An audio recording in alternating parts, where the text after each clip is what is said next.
Hare Krishna. We welcome you all on this auspicious day of Shri Krishna Janmashtami Day. We're so glad you are a part of this divine and beautiful day. You know, Vedika, Lord Krishna is a divine name that invokes unconditional love and joy in our hearts. His devotees dance in ecstasy, mesmerized by his leelas as a mischievous child, a selfless lover, a benevolent king, and ultimate savior. You're right, Vedant. Across the length and breadth of India, Lord Krishna is worshipped in various forms as Banki Bihari, Srinathji, Jagannathji, Balakrishna, Beluru Channakeshava, Pandrapur Panduranga, and Sri Guruvayurappan. The one thing common in all these temples is the love and devotion among his devotees. Today, we are so excited to share with you the true story of Lord Krishna in Udupi, which is a true miracle in itself. You know, Vedika, God is proven to be Sarvantaryami. I really can't wait to know how the deity of Balakrishna came to Udupi from far away Dwarka, Gujarat. Udupi, a small but world-famous town which put Karnataka on the world map. Apart from picturesque beaches, Udupi is also known for Lord's presence. Balakrishna Temple is situated in this town of Udupi in southern state of Karnataka.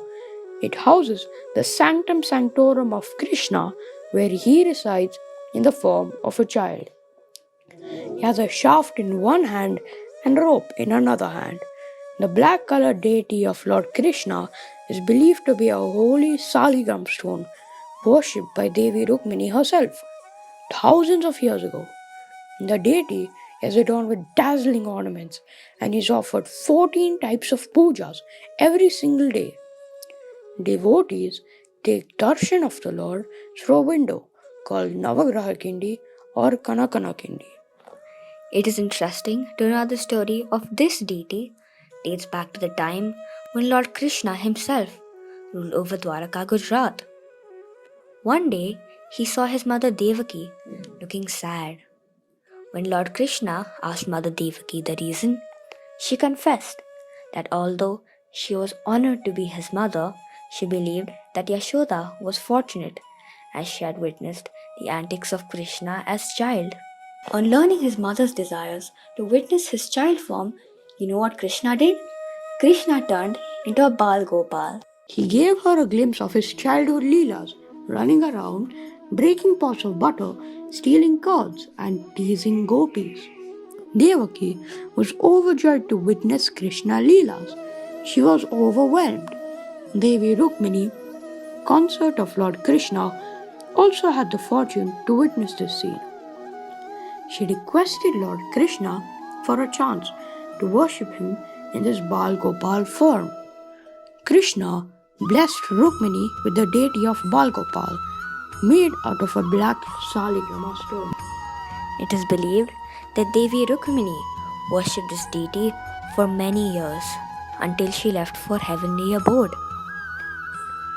When Dwarka submerged into ocean, the deity got completely concealed in Gopi Thala, a holy pond filled with Gopi Chandan. Now how did this deity from the bottom of a pond in Dwarka reach Udupi? The miracle of Lord Krishna begins here. The amazing pastime of how the deity of Balakrishna, Krishna in a child form, crossed the ocean from far away Dwarka to Udupi in the south is narrated in Madhvacharya, the biography of Madhvacharya. Madhvacharya wanted to have the temple of Lord Krishna in Udupi so that the devotees could worship and serve the Lord. One day, Madhvacharya went to Udupi beach. Sitting there, he was absorbed in composing Dwadasha Stotra, his famous 12-part poem praising Lord Krishna. At the same time, a merchant coming from Dwaraka was nearing Udupi. He had invested most of his life savings into the goods that he was taking to the south to sell.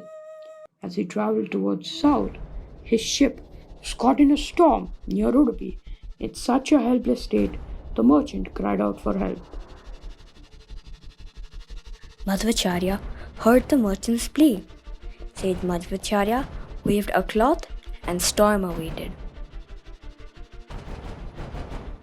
As a token of thanks, the merchant offered him anything that was available in his ship. The sage refused the offer, but merchant insisted. Madhvacharya said, "Are you coming from Dwaraka? Do you have some gopi chandan in your ship?" The merchant said, "Yes, I have 2 mounds of gopi chandan." Madhvacharya took those 2 mounds of gopi chandan. Sage returned to Udupi with that block of gopi chandan. To his surprise, the lump of gopi chandan broke and revealed the mesmerizing deity of Balakrishna. What a wonderful Leela this was! So this was proof that there are no accidents or coincidences. There are only divine interventions. The disciples of the sage tried to lift the deity, but in vain. They tried and tried, but could not even budge the deity. The Acharya now embraced the deity like a child and lifted the deity with his heart, overflowing with tears of joy, love, and devotion for Krishna. Great transcendental ecstasy, Madhvacharya carried the Lord 4 miles back to Udupi. In Udupi, Madhvacharya bathed Lord Balakrishna in the lake known as Madhva Sarovar. This was yet another spellbound miracle of the Lord Krishna. Overjoyed, sage Madhvacharya immediately composed and completed the Dwadasha Nama Stotram in praise of Lord Krishna, and with due formalities enshrined Sri Krishna in a mutt at Udupi. Just imagine, Vedant, if the deity had remained there in Dwaraka, it would be completely submerged underwater, and we would have not have witnessed one of the most mesmerizing miracles today. Udupi Krishna temple is a standing testimony to the fact that the Lord will find his way to meet his dear devotees across time and oceans. All it takes is a heart full of love and absolute surrender. There are many great devotees with whom the Lord has had his pastimes.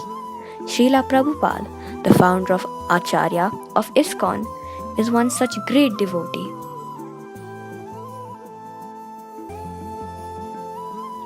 May this divine Lord Balakrishna shower his love and grace in our lives on this auspicious day forever. Hare Krishna.